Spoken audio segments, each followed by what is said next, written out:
Rev up your engines!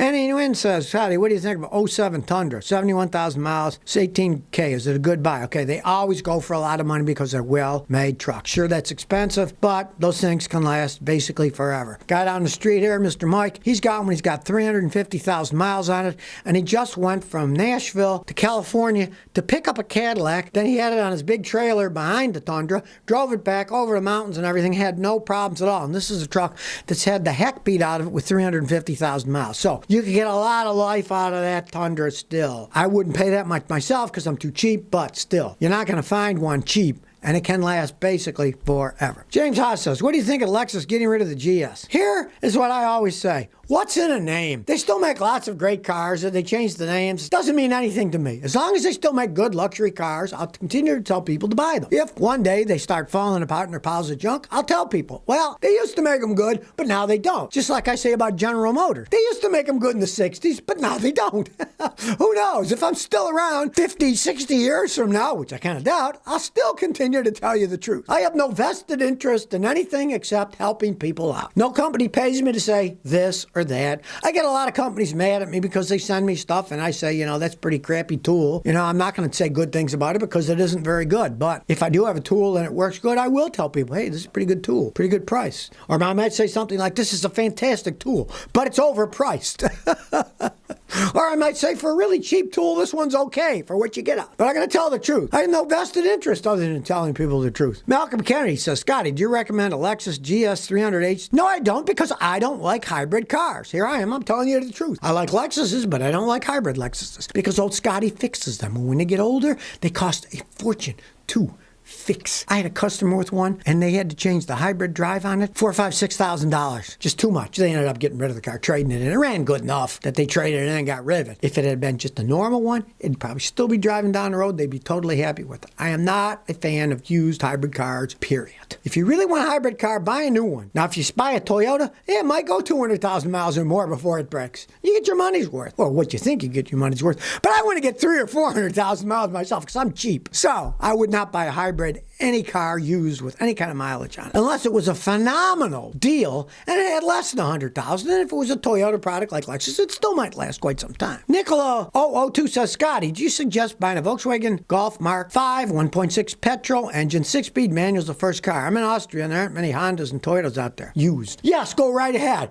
I have friends in Germany, in England, and they buy those things and they love them. Parts are cheaper. Mechanics know how to fix them. There's absolutely nothing wrong with doing that. Plus, the versions over there, you're talking a 6-speed manual, and you're in Austria, right? I'm sure a lot of the Austrians and Germans still drive standard transmissions that are serious drivers. Something like 95, 96% of Americans drive automatic transmissions, and those Volkswagen with automatic transmissions are junk. So in your case, yeah, Scotty's going to go out on a limb and say, buy a Volkswagen because you're in Austria and you're buying a standard transmission. Go right ahead. Jitham Tom says, Scotty, I'll listen to your advice about a 2016 Scion IM with a 6-speed standard transmission. It feels a bit underpowered. The fuel trims look okay. Should I be concerned? Well, you know, you might change the fuel filter, clean the mass airflow sensor. That's the complaint that a lot of people have, that they are a little bit underpowered. For some reason, they're sort of underpowered. What you want to do is keep the rev. You want to go fast, keep the revs up. You know, you got a standard transmission. Shift it a little bit later. You'll find it's got pretty good power. They don't put out much power until you get going at least 3,500 RPM. Then they kick it up. You want speed, just shift it that way. The guy says, how about more coverage of interference engines? Well, I've talked about them so much in the past, I thought everybody was bored about it, but maybe they aren't. It meant a lot a few years ago because a lot of the cars back then had rubber timing belts. And if the rubber timing belt broke and you had an interference engine and you're going 60 miles an hour, the pistons are still moving. The valves no longer open and close. Some of them are open and the pistons will hit the ones that are open. That's why it's called interference. You had a Nissan like that, goodbye. You had an Acura V6, goodbye engine. Now, most of the engines you can buy are interference engines. Most of them don't use rubber timing belts. They went back to metal chains. And if the oils change regularly, they generally last as long as the engine. You don't have to think about it. So you don't really care because it's got a timing chain on it instead of a cheap rubber belt. That's the one advantage of all this fancy modern technology. In order to make it work, they can't really use belts. They had to go to chains to take all the strain of variable valve timing and GDI, thousands of PSI pressure pressure and turbocharging. They really had to go back to chains, which is a good thing because chains are better than rubber belts in the long run. They cost more money to make, yes, but it's a better design. Country Boy 22 says, I got a 2018 Nissan Frontier 4x4. How many miles can I get out of it with proper maintenance? Well, it depends how off-roady you go. If you're not going to beat the heck out of it, you said you're a country boy and you got a 4x4, they're actually pretty well made. Change the oil regularly. Change the transmission fluid every 30, 40,000 miles. I change it more like that in a Nissan because their trannies are a little bit weak, but you got the Frontier. And here's the thing that a lot of people don't know. I'm always saying Jacko transmissions, Nissans have a lot of problems, but almost all of those are front-wheel drive, right? You got a rear-wheel drive normal truck and then a 4x4 in the front. And they don't have the problems that the straight front-wheel drive vehicles do that Nissan makes. The rear-wheel drive transmissions are actually quite well made. All of the Z cars, 280, 350, and then the new 400Z that they're going to be making, were all rear-wheel drive, and those are pretty good transmissions. So it could last a really long time if you take care of it. Nicholas Ardito says, how are the 2016 F-150 Ecoboost? Okay, I'm not a fan because if you have that V6 engine, most of them are the 3.5 that have the water pump that runs off the timing chain. If it breaks,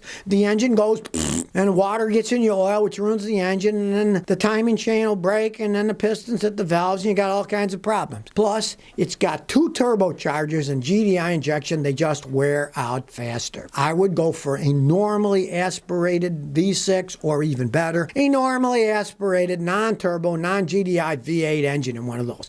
I am not a fan of any of the EcoBoosts, whether they're 4-cylinder, 3-cylinder, 6-cylinder. I am not a fan of them because I have to fix them, and I see them having problems long before they should if they didn't have all that fancy stuff on them. Thomas Bilodeau says, I have a 2014 Chevy Sonic. It seems to have so many problems. Why is this? Because they're rolling piles of junk, realizing they're terrible, tiny little cars. I had a customer just hit a curb with one, and it did like $2,500 worth of damage to the thing. It's like it's made out of tin, like an actual tin can. You hit it, it dents. Don't buy another one. You know, they're terrible cars. The only people I know that ever bought them were happy were really cheap people that bought one when it was like 5 or 6 years old for maybe $1,000 for practically nothing, and then drove it for a few years, and they got it so cheap they don't care, and it got phenomenal gas miles, and they just used it to go to the grocery store or as a commuter car to go back and forth and work. Everybody I knew that bought them new ended up hating them. Esteban Balester said, I got a 2015 Buick Enclave with 130,000 miles. When should I check or replace the timing chain? Well, as long as it sounds okay and runs good, don't even worry about it. If it's actually worn, you'll hear it rattling around, and any mechanic will say, okay, yeah, that's the timing chain rattling. If you change your oil regularly, sometimes it can last as long as the engine does until it starts really burning oil, and then it starts falling apart, and you don't want to put any more money into it. That's the advantage of chains. They're made out of steel instead of rubber timing belts. You do want to change your oil regularly because the chain has to be lubricated by oil, and it's the oil in your engine that lubricates everything else. It's the same oil, so you want to keep it clean to make it last longer. And I'd leave it alone. As long as it runs okay and makes no noise, don't worry about it. Because long before it's going to break, it'll start rattling, and then you want to replace it or get another car. Mr. Juice the Beetle says, Scotty, 2001 Civic, coolant disappears with no leak. What should I do? Well, it's got to be going somewhere. The first thing you want to do, replace the radiator cap and pray. It could be as simple as the radiator cap's bad. If it's letting some pressure out, it evaporates. You won't see it, but you'll be losing coolant. Now, if that's not it and you don't see it leaking anywhere, odds are it's a blowing head gasket. Do my video,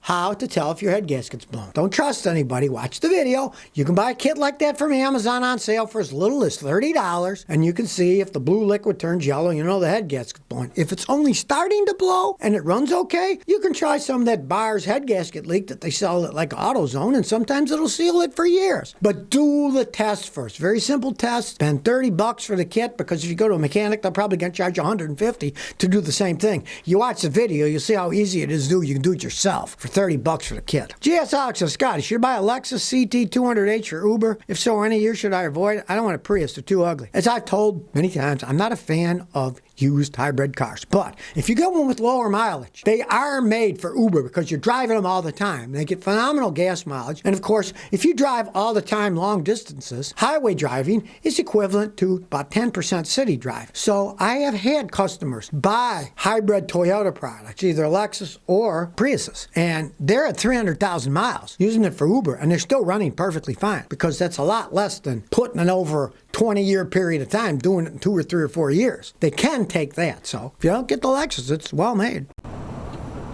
So if you never want to miss another one of my new car repair videos, remember to ring that bell.